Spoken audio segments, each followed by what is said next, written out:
ओम नमः शिवाय। नीलकंठ पक्षी की 8 बातें हमेशा याद रखना। जिंदगी में कभी गरीब नहीं रहोगे, अमीरी कदम चूमेगी। दोस्तों, आज की कहानी बड़ी ही शिक्षाप्रद और ज्ञानवर्धक है। आज मैं आपके लिए ऐसी कहानी लेकर के आया हूं जिसमें नीलकंठ पक्षी के द्वारा बताई गई 8 बातें यदि आपने अपने जीवन में उतार ली तो जिंदगी में कभी भी धन की कमी नहीं होगी। आपको कभी गरीबी के दिन नहीं देखने पड़ेंगे। माता लक्ष्मी की हमेशा कृपा आप पर बनी रहेगी। कभी भी जीवन में अभाव में जीवन नहीं गुजरेगा, हमेशा माला माल रहोगे। इसलिए मेरा आप सभी से निवेदन है कि इस कहानी को पूरा सुनना और वीडियो के अंत तक हमारे साथ बने रहना। दोस्तों, समुद्र के किनारे नीलकंठ पक्षी और उसकी पत्नी रहा करते थे। उन दोनों में बड़ा प्रेम था। दोनों एक दूसरे के बिना एक पल भी नहीं रह सकते थे। वह दोनों काफी देर तक एक दूसरे से बातें किया करते थे। हमेशा नीलकंठ पक्षी की पत्नी अपने पति नीलकंठ से कुछ न कुछ प्रश्न पूछा करती थी, क्योंकि उसका मन नई चीजों के जानने के लिए हमेशा उत्सुक रहता था। एक दिन की बात है कि वह दोनों एक साथ में बैठे हुए थे। काफी देर बीत गई, लेकिन नीलकंठ की पत्नी को नींद नहीं आ रही थी। नीलकंठ की पत्नी नीलकंठ से कहने लगी कि आज मेरे मन में बड़ी बेचैनी हो रही है, क्योंकि काफी समय बीत जाने के बाद भी नींद नहीं आ रही है। कुछ ऐसा उपाय करो जिससे मेरी रात कट जाए और मुझे नींद भी आ जाए। पत्नी की बात को सुन करके नीलकंठ कहने लगा कि बताओ प्रिय, मैं ऐसा कौन सा काम करूं जिससे तुम्हारी रात सुनहरी हो जाए। नीलकंठ की पत्नी कहने लगी कि आज तुम मुझे कोई ऐसी कहानी सुनाओ जिसे सुनने में आनंद भी आए और बहुत सारा ज्ञान मिल जाए। नीलकंठ कहने लगा कि आज मैं तुम्हें एक ऐसी कहानी सुनाने जा रहा हूं जिससे सुनने के बाद कोई भी आदमी गरीब नहीं रह सकता है।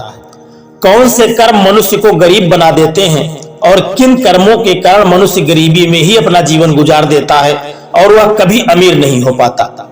यदि उसने कहानी को ठीक से समझ लिया और कहानी में बताई गई 8 बातों को अपने जीवन में पूरी तरह से उतार लिया तो कभी भी उसे गरीबी के दिन नहीं देखने पड़ेंगे। यह 8 बातें भिखारी को भी राजा बना देती हैं, कंगाल को भी करोड़पति बना देती हैं। इसलिए इस कहानी को बड़े ध्यान से सुनना, क्योंकि कहानी में बताई गई यह 8 बातें बहुत ही महत्वपूर्ण हैं। यह किसी भी इंसान के जीवन को बदल देने वाली है। कोई भी गरीब आदमी यदि इन 8 बातों का पालन करता है तो उसे अमीर बनते देर नहीं लगती। यह कहानी एक भाई और बहन की है। भाई बहन का रिश्ता कैसा होना चाहिए, एक भाई बहन को रिश्ते का निर्वहन कैसे करना चाहिए, बहन का भाई के प्रति और भाई का बहन के प्रति कौन सा कर्तव्य है। कहानी सुनने में बड़ी अच्छी है, इसलिए इस कहानी को पूरा सुनना। नीलकंठ की बात सुनकर के नीलकंठ की पत्नी कहने लगी, पिया तुम कहानी सुनाना शुरू करो, मैं इस कहानी को बड़े ही ध्यान से सुनूंगी। नीलकंठ कहने लगा कि किसी गांव में एक बहुत ही अमीर सेठ रहता था। उस सेठ के घर में किसी भी तरह की कोई कमी नहीं थी। कमी थी तो सिर्फ घर में कोई संतान नहीं थी, लेकिन भगवान ने उसकी वह भी इच्छा पूरी कर दी थी, क्योंकि उसके घर में 2 जुड़वा संतान पैदा हुई, जिसमें से एक लड़की थी और एक लड़का। लड़की का नाम सेठ ने कमला रखा और लड़के का नाम कमल रखा। समय के साथ दोनों लड़की और लड़के बड़े होने लगे।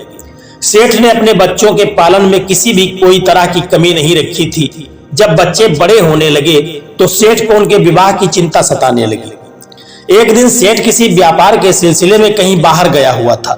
वहां अपने से भी बड़े सेठ को देख करके सेठ को अपनी बेटी के लिए यह घर बड़ा ही उपयुक्त लगा और सेठ अपनी बेटी कमला का विवाह इसी संपन्न घराने में अपने से भी बड़े सेठ के घर में कर दिया।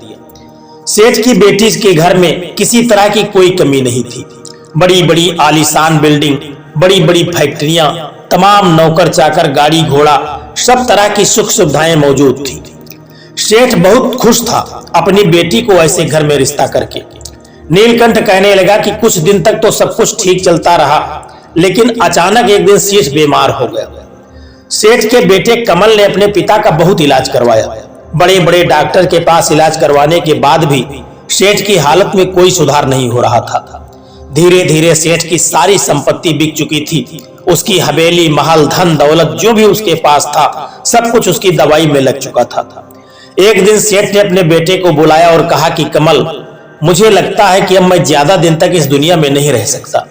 मेरी इच्छा है कि मेरी मृत्यु से पहले तुम शादी कर लो, क्योंकि मरने से पहले मैं अपनी बहू को देखना चाहता हूं। सेठ की बात को सुनकर के कमल बहुत दुखी हो गया और कहने लगा कि पिताजी, जब आप स्वस्थ हो जाएंगे तभी मैं विवाह करूंगा। सेठ ने कहा कि नहीं बेटा, तुम्हें अभी विवाह करना होगा। एक गरीब घर की लड़की को देख करके सेठ के बेटे कमल का विवाह उसी के साथ हो गया। कमल की पत्नी का नाम था सुशीला। सुशीला बड़ी ही सुशील थी। विवाह के कुछ ही दिन बाद सेठ की मृत्यु हो गई। अब जो कुछ भी धन उसके पास बचा हुआ था वह सब सेठ के अंतिम संस्कार और कर्मकांड में लग चुका था। सेठ का बेटा कमल और सुशीला दोनों पूरी तरह से धनहीन हो चुके थे। उनकी हवेली भी बिक चुकी थी, इसलिए उन दोनों ने गांव के बाहर एक झोपड़ी बना करके रहना शुरू कर दिया, जिनके आगे पीछे कभी नौकर चाकर लगे रहते थे, जिसका एक हुक्म मानने के लिए लोग बाध्य रहते थे, जिसके घर में कई नौकर लगे रहते थे। आज दूसरों के घर में मजदूरी करके वह अपना और अपनी पत्नी का और अपने बच्चों का पेट पालता था। जब यह बात कमल की बहन कमला को पता चली कि उसका भाई जो है वह बहुत गरीब हो चुका है, कुछ बचा नहीं है, सब कुछ बिक चुका है, अब वह एक झोपड़ी बना करके गांव के बाहर मजदूरी करके अपना और अपनी पत्नी और बच्चों का पेट पाल रहा है, तो उसे अपने भाई से घृणा होने लगी, नफरत हो गई उसे अपने भाई से। वह सोचने लगी कि एक कंगाल उसका भाई कैसे हो सकता है। बेटी की शादी बहुत अमीर घर में हुई थी। उसके पास धन की किसी प्रकार की कोई कमी नहीं थी। अनेक नौकर चाकर उसके घर में लगे हुए थे, लेकिन जो उसका भाई था वह गरीब था। उसके दिन गरीबी में कट रहे थे, क्योंकि पिता की बीमारी में उसका सब कुछ धन जो था वह सब समाप्त हो चुका था। वह गांव के बाहर झोपड़ी बना करके रहता था, लेकिन उसकी जो बहन थी वह बहुत अमीर थी। उसके भाई की हालत इस तरह थी, जिस दिन उसकी मजदूरी लगती और उसे कोई काम मिलता था उसी दिन उसका खर्चा चलता था। वह दिन भर दूसरे के खेतों में काम करता और अपने घर का खर्चा पूरा करने के लिए कभी कभी उसे अलग से भी मजदूरी करनी पड़ती थी। उसके पास कोई धन संपत्ति तो थी नहीं। वह प्रतिदिन कमाता और अपने परिवार का पालन पोषण करता था। जिस दिन उसकी कमाई होती उसी दिन उसके घर में चूल्हा जलता था, और जिस दिन उसे काम नहीं मिलता था उस दिन उसके घर में चूल्हा भी नहीं जलता था। उसकी पत्नी जो थी वह भगवान शंकर जी की परम भक्त थी। बहुत ही नियम कर्म और धर्म को रखने वाली उसकी पत्नी थी। जिस तरह से उसका नाम था सुशीला, उसी तरह से उसके कर्म थे। कैसी भी स्थिति हो, किसी भी तरह की परिस्थिति हो, लेकिन वह भगवान शंकर की पूजा करना नहीं भूलती थी। वह भगवान शंकर के प्रतिदिन मंदिर को जाती और पहले मंदिर में पहुंच करके वहां की साफ सफाई करती और भगवान की पूजा करती थी। भगवान भोलेनाथ में उसे इतना ज्यादा विश्वास था कि उसे अपनी गरीबी से कभी कोई शिकायत नहीं थी, और भगवान की पूजा पाठ करने में कभी भी वह कोई कमी नहीं रखती थी। इसीलिए जो उसके घर में जो उसकी संतानें थीं वह गरीब तो जरूर थीं, लेकिन उसके घर में उनके बच्चों में संस्कार भरा हुआ था। थोड़े में ही गुजारा करके वह जो सुशीला थी अपने पति कमल के साथ बहुत खुश रहती थी। दूसरी तरफ जो उसके पति की बहन थी जिसका नाम था कमला, अपने अमीर होने के कारण उसे बहुत बड़ा घमंड था। वह जानती थी कि हमारे पास धन है। भाई की गरीबी के कारण उसके साथ रिश्ता जो रखती थी उसमें भी उसे शर्मिंदगी महसूस होती थी। कमला को लगता था कि मेरा भाई मेरे बराबर नहीं है। वह अपने भाई कमल और उसके परिवार से मिलना भी पसंद नहीं करती थी। एक बार की बात है कि बहन की ननद के घर में शादी थी और शादी में उसने अपने सभी रिश्तेदारों को आमंत्रित किया, लेकिन अपने भाई कमल को उसकी गरीबी के कारण उसको निमंत्रण नहीं दिया था। कहते हैं जो गरीब होता है उसका कोई रिश्तेदार नहीं होता है, जो अमीर होता है उसके अनेक रिश्तेदार होते हैं। यही हालत उस कमल की भी थी। उसकी जो बहन कमला थी कभी वह एक दूसरे के लिए जान छिड़कती थी, लेकिन आज भाई की गरीबी के कारण उसे उसके निमंत्रण नहीं दिया गया था। भाई को जब इस शादी के बारे में किसी दूसरे से पता चला तो उसे अच्छा नहीं लगा, परंतु उसने अपनी पत्नी से झूठ कहा। उसने कहा कि मेरे बहन की ननद की शादी है, मुझे उसकी शादी में जाना है। तब उसकी जो पत्नी थी सुशीला वह कहने लगी कि तुम्हारी बहन कमला ने बुलावा तो भेजा नहीं है और न ही कोई चिट्ठी या आमंत्रण कार्ड आया है, हमें निमंत्रित नहीं किया गया है। तो इस पर उसके पति ने कहा कि नहीं नहीं, मेरी बहन ने मुझे बुलाया इसलिए नहीं है कि मुझे वहां जाना चाहिए था, लेकिन यदि उसने नहीं बुलाया है तब भी मैं जाऊंगा, क्योंकि भाई बहन का रिश्ता बड़ा ही पवित्र होता है। इस तरह से कमल अपनी पत्नी सुशीला से झूठ बोल करके अपनी क्षमता के अनुसार जो भी उससे बन सका वह सब कुछ कपड़े और गिफ्ट लेकर के वह अपनी बहन की ससुराल के लिए अपने घर से निकल पड़ा। जब वह अपनी बहन के ससुराल में पहुंचा तो उस पर किसी की नजर नहीं गई, परंतु जो उस अमीर और घमंडी बहन थी उसने उसे खिड़की से देख लिया। उसको जब देखा कि उसका भाई आया है, लेकिन वह उसे देख करके वहां से पीछे हट गई और कमला सोचने लगी कि मैंने तो भाई को शादी में बुलाया भी नहीं, फिर भी यह आ गया है।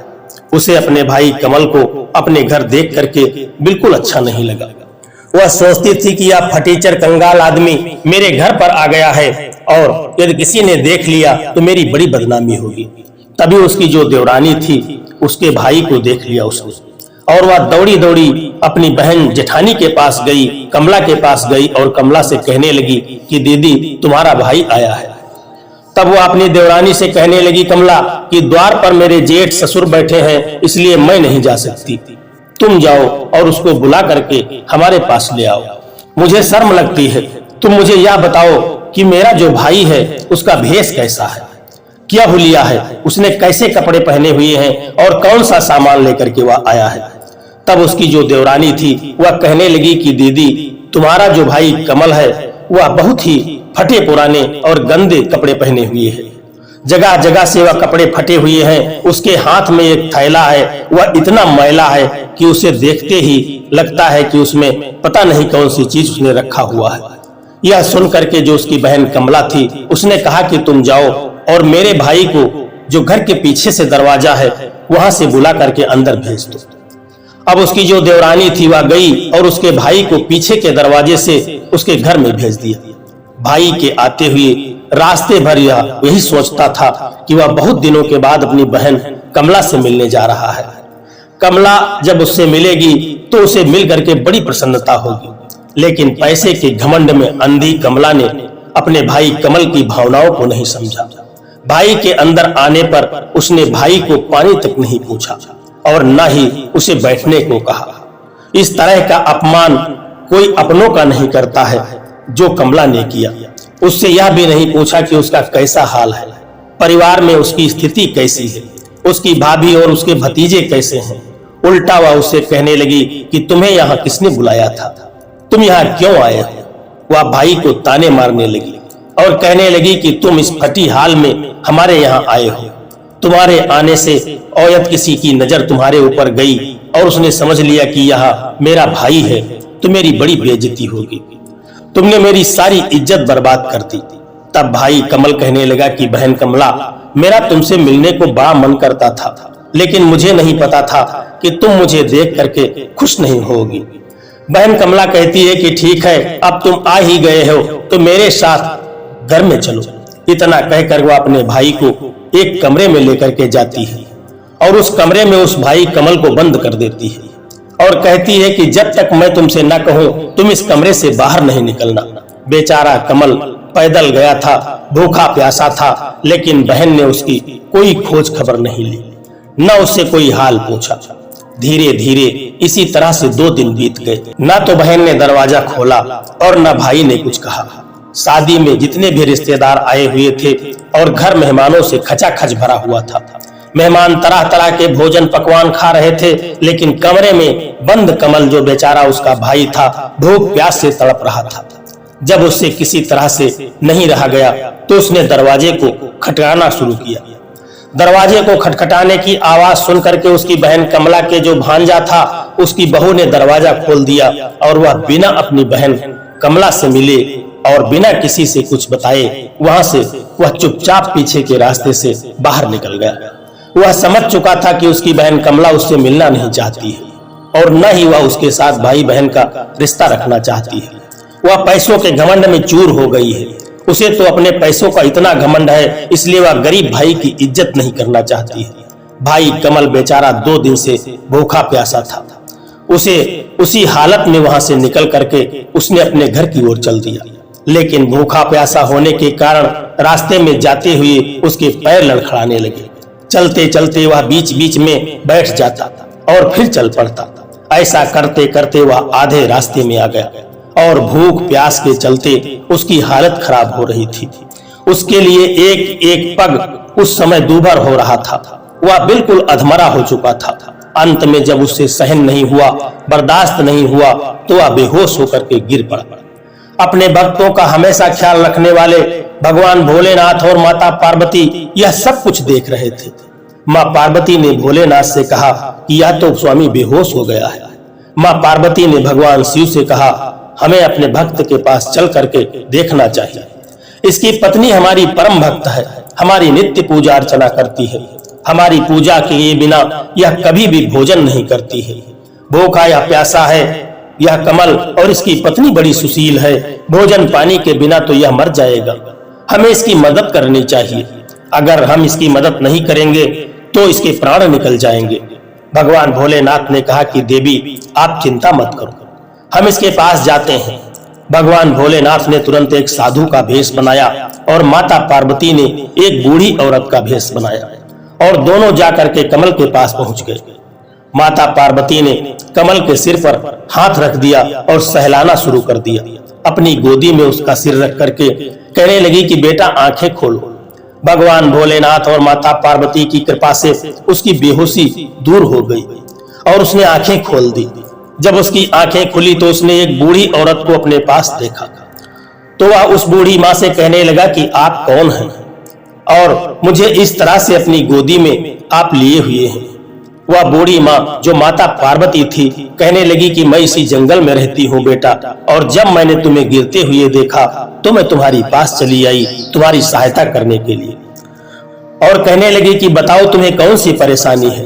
बूढ़ी माँ के इतना कहती ही बेचारा कमल फूट फूट करके रोने लगा। वह इतना रोया कि उसकी जो माता पार्वती थी उसकी गोदी में जब वह सर रखे हुए था तो उसकी सारी गोदी भीग गई। माता पार्वती ने कहा कि बेटा तुम क्यों रो रहे हो।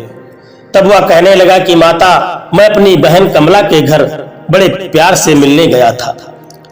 मैं और भाई बहन हम एक साथ रहते थे, लेकिन आज मैं गरीब हूँ, वह अमीर है। मेरी बहन की ननद की शादी थी, उसने मुझे शादी में कोई निमंत्रण पत्र नहीं भेजा, लेकिन मैं भाई होने के नाते हमने वहां जाना जरूरी समझा और इसीलिए जितना भी मुझसे संभव हो सका वह सब कुछ उपहार और भेंट लेकर के मैं अपनी बहन के घर पहुंच गया। लेकिन मेरी बहन ने मेरे साथ बड़ा दुर्व्यवहार किया। उसने मुझे एक कमरे में बंद कर दिया। मैं किसी को यह बता भी नहीं सकता। इसके बाद उसने सारी आप बीती जो भी उसके साथ घटना घटी थी उस बूढ़ी माँ को सब कुछ कह सुना दिया और इसके बाद वह फूट फूट करके रोने लगा और कहने लगा कि जब मैं घर जाऊंगा तो मेरे जो बीबी बच्चे हैं, मेरी पत्नी सुशीला और जो बच्चे हैं वह मुझसे पूछेंगे कि आप अपनी बहन के घर शादी में गए थे, वहां से क्या लेकर के आए हो। तो मैं कौन सा जवाब दूंगा, क्या कहूंगा मैं अपने बच्चों से। यही सोच सोच करके मेरी जान निकली जा रही है। यह सुन करके माता पार्वती जो थी बूढ़ी औरत का भेष बनाए हुए वह कहने लगी कि बेटा तुम किसी प्रकार की चिंता मत करो, अभी थोड़ी देर में मैं सारा प्रबंध करती हूँ। यहाँ से थोड़ी दूर पर मेरा एक बगीचा है, उसी बगीचे में तुम चलो, वहाँ अनेक तरह के फल फूल लगे हुए हैं। तुम जो तुम्हें पसंद हो वह सभी फल तोड़ लेना और जो भी हो वह सब कुछ लेकर के तुम अपने थैले में भर करके अपने घर को ले जाओ। बेचारा कमल कहने लगा कि माँ तुम यह ठीक कहती हो, मैं ऐसा जरूर करूंगा। उस बूढ़ी औरत की बात मान करके उसने अपने थैले में जो भी वहाँ फल फ्रूट लगे हुए थे उन सबको तोड़ करके कुछ फल तोड़े और तरबूज और ककड़ी जो वहाँ लगी हुई थी उनको तोड़ करके वह अपने घर की ओर निकल चला। चलते चलते काफी समय बीत गया। क्योंकि रास्ता लंबा था, वह अपने घर पहुंचता है।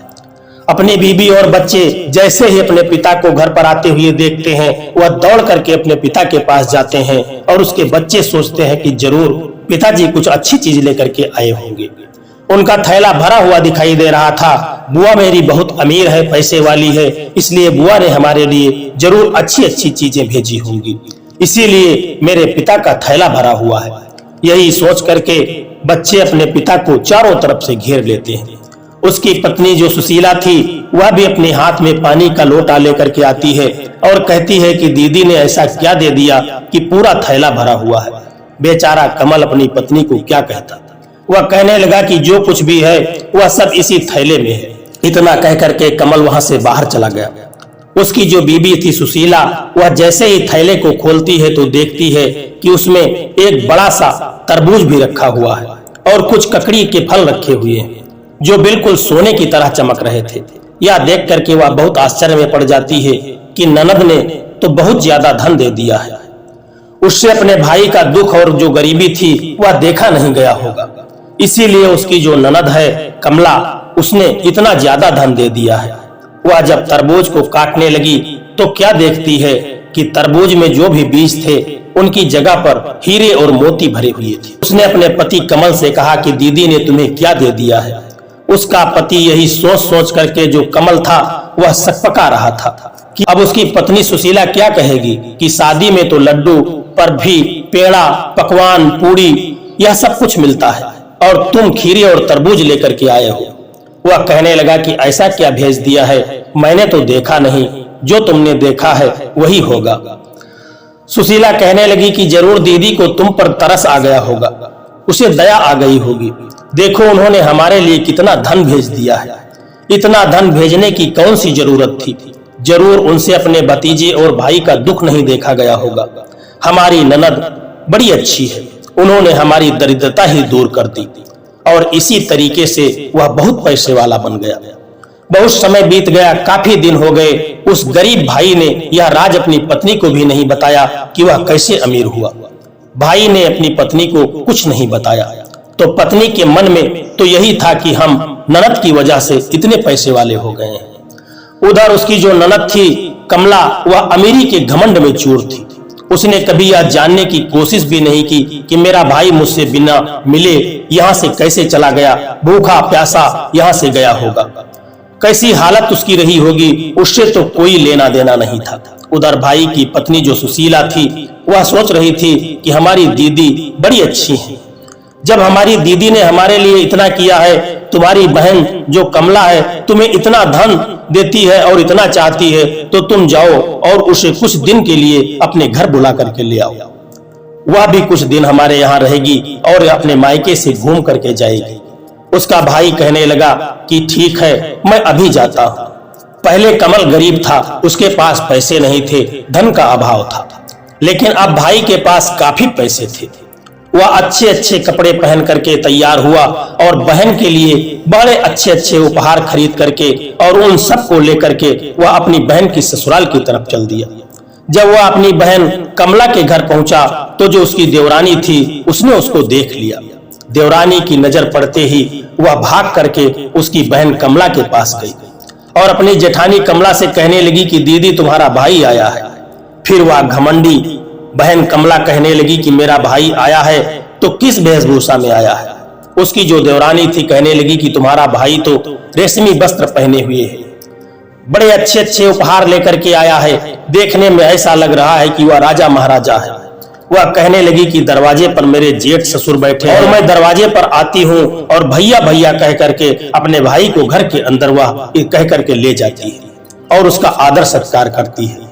यह देख करके वह भाई जो कमल था सोचने लगा कि बहन में कितना बदलाव आ गया है। जब मेरे पास धन नहीं था, मैं गरीब था, तो बहन ने मुझे पहचानने से इनकार कर दिया था, उसने मुझे पानी तक नहीं पूछा था, और आज मेरे पास धन दौलत है तो मेरी बहन कितनी खातिरदारी मेरी कर रही है, लेकिन यह उसने अपनी बहन से कुछ भी नहीं कहा। बहन तेरी भाभी बड़ी जिद कर रही थी और कुछ दिन के लिए तुझे अपने घर में बुला रही है। तब बहन ने कहा कि हाँ भाई, मुझे भी अपने मायके गए बहुत दिन बीत गए हैं, मैं भी चलने के लिए तैयार हूँ। इस तरह से वह मायके जाने के लिए तैयार होने लगी और उसने तैयारी करके जब वह घमंडी बहन अपने भाई के घर कमल के घर पहुंचती है तो अपने भाई कमल का घर परिवार और उसकी शानो शौकत देख करके उसकी आंखें फटी रह जाती हैं। वह आश्चर्यचकित हो जाती है। उसकी भाभी जो सुशीला थी उसका बहुत आदर सत्कार करती है और बड़ी सेवा करती है, क्योंकि उसे तो यही मालूम था कि जो कुछ भी उसके पास है आज वह अपनी ननद की वजह से ही है। वह इतने अमीर हुए हैं, पैसे वाले हुए हैं और उनके दुख के दिन बीत गए हैं, वह तो इसका सारा श्रेय अपनी ननद को ही देती थी, क्योंकि वह जानती थी मन से यह मानती थी कि मेरी ननद ने ही हमारी मदद की है और इसी कारण से उन्होंने सोने के तरबूज और हीरे मोती भेजे थे। अगर मेरी ननद धन नहीं भेजती तो हम लोग ऐसे ही गरीबी में अपने जीवन को गुजार देते। यही सोच करके अब वह अपनी ननद की हर मुराद पूरी करती है। उसकी ननद कहती है कि मुझे यह साड़ी खरीदनी है और मुझे यह लेना है। जो भी वह फरमाइश करती है वह सारी फरमाइश उसकी भाभी उसे दिलवा देती है और बहुत खुश हो जाती है कि चलो मैं अपने ननद की फरमाइश तो पूरी कर रही हूँ। जब कमला के ससुराल जाने का समय आ गया तो भाई कहने लगा, ठीक है बहन को विदा करूंगा, लेकिन उससे पहले मैं एक जोड़ी जूते बनवाना चाहता हूँ। वह जूते बनवाने के बाद ही मैं अपनी बहन को उसके ससुराल को भेजूंगा। इतना कह करके कमल मोची के पास गया और उसने मोची से कहा कि भैया एक जोड़ी ऐसी जूती बनवा दो जो बोलने वाली जूती हो। मोची ने कहा कि ठीक है मैं बना देता हूँ। मोची ने कहा कि इसके लिए तुम्हें बहुत सा धन देना पड़ेगा और जूती बनवाने में काफी समय भी लगेगा। कमल ने कहा कि मैं ऐसी जूती बनवाना चाहता हूँ जो जूतियां बोलती हूँ। कमल मोची से कहता है कि जब भी मेरी बहन जूती को पहन के चले तो जूती ये 8 बातें जरूर बोले। इतना कह करके कमल मोची को वह ज्ञान की 8 बातें बताता है। पहली बात कहता है कि मनुष्य को हमेशा इस बात को ध्यान रखना चाहिए कि निर्धनता का सबसे बड़ा कारण है उसकी अज्ञानता।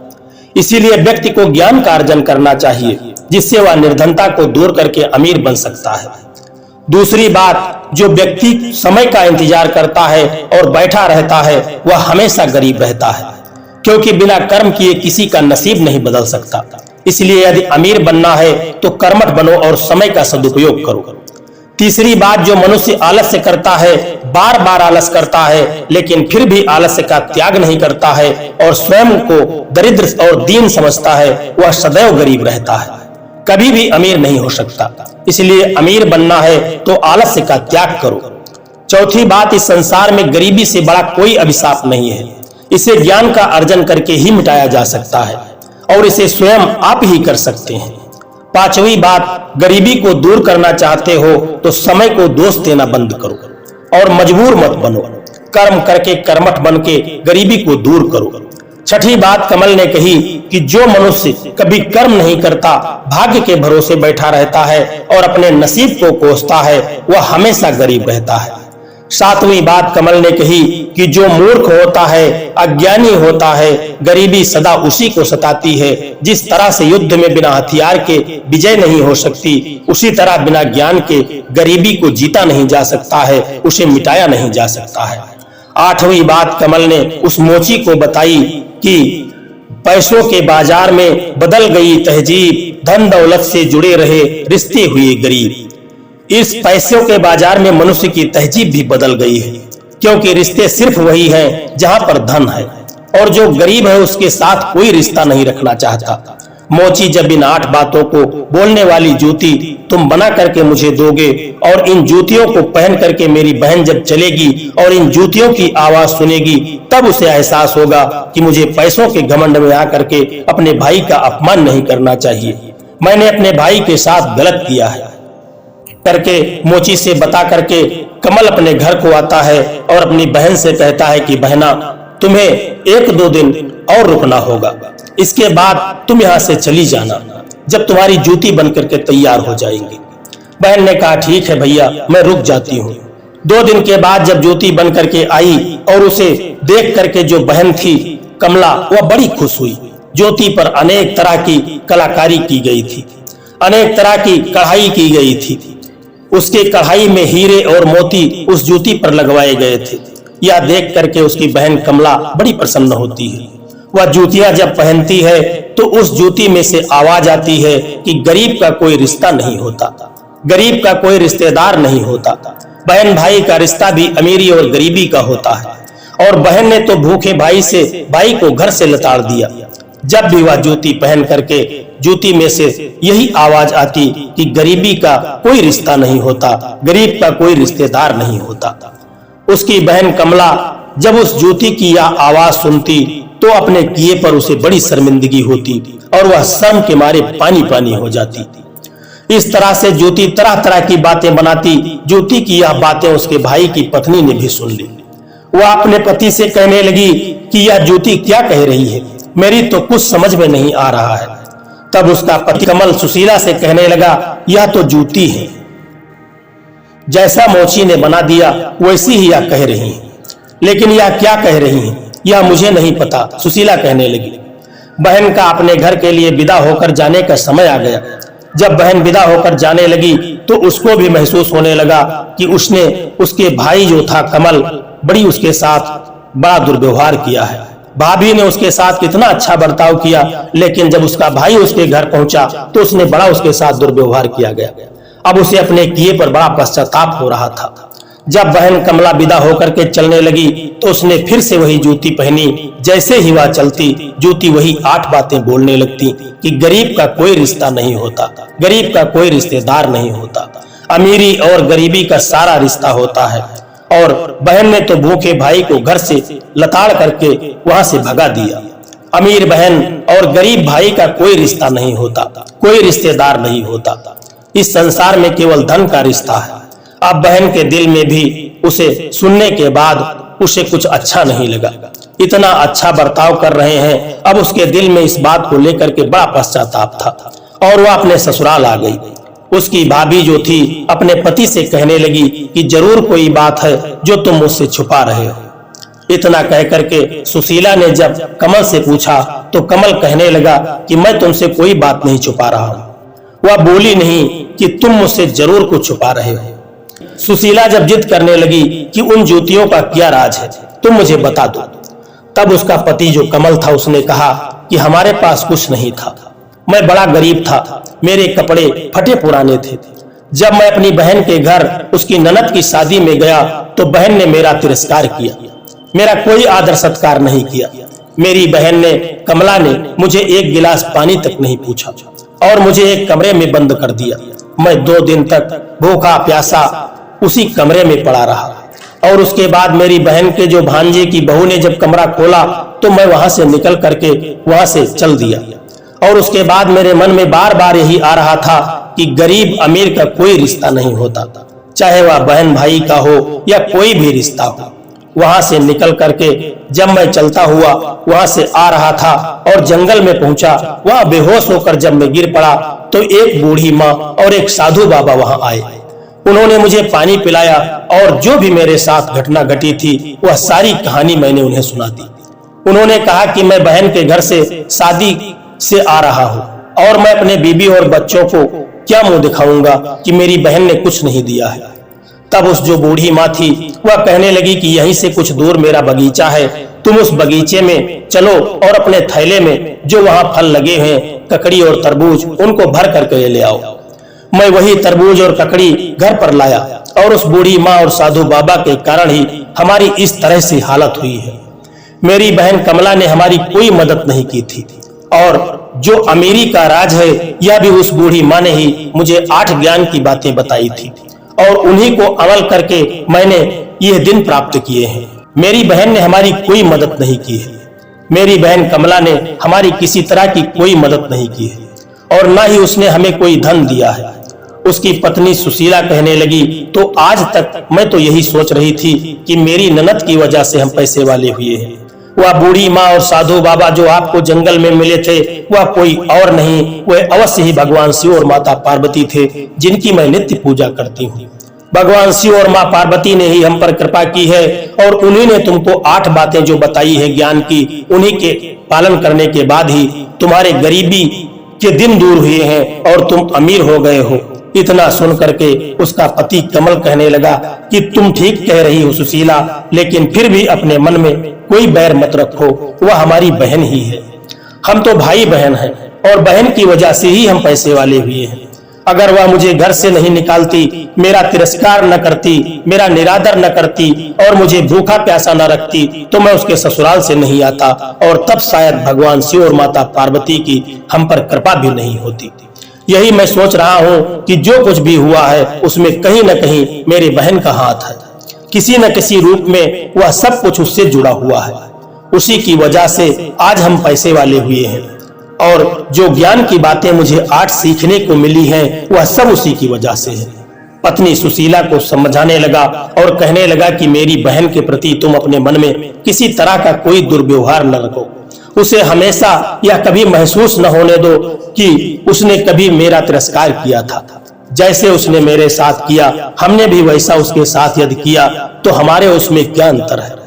पत्नी सुशीला कहने लगी कि आप चिंता न करें, ऐसा कभी नहीं होगा। भगवान ने हमें इतना धन दिया है और इतनी अच्छी अच्छी बातें जो तुमको पता चली हैं, इनको सुनने के बाद कोई भी अपनी गरीबी को दूर कर सकता है और दूसरों को भी तुम मदद कर सकते हो। लेकिन हम अपनी गरीबी के दिन भूले नहीं हैं, मुझे याद है। अगर बहन ने ऐसा किया है तो वह उसकी सोच है, हम हमेशा उसका आदर सत्कार करेंगे। वह जब भी हमारे घर में आएगी, अपने मायके को आएगी और जो कुछ वह कहेगी, जो कुछ भी मुझसे मांगेगी, हम सदा उसके लिए वही उपहार देंगे। और उस दिन के बाद उन दोनों का भगवान शिव और माता पार्वती के प्रति अगाध विश्वास हो गया और उन दोनों ने भगवान शंकर और भोलेनाथ की मूर्ति के पास जाकर के दंडवत प्रणाम किया और कहने लगा कि हे भोलेनाथ, तुमने मुझ पर बड़ी कृपा की है और जो भी इस कहानी को सुने उस पर भी कृपा करना। दोस्तों, यह कहानी आपको कैसी लगी है एक प्यारा कमेंट करके जरूर बताना।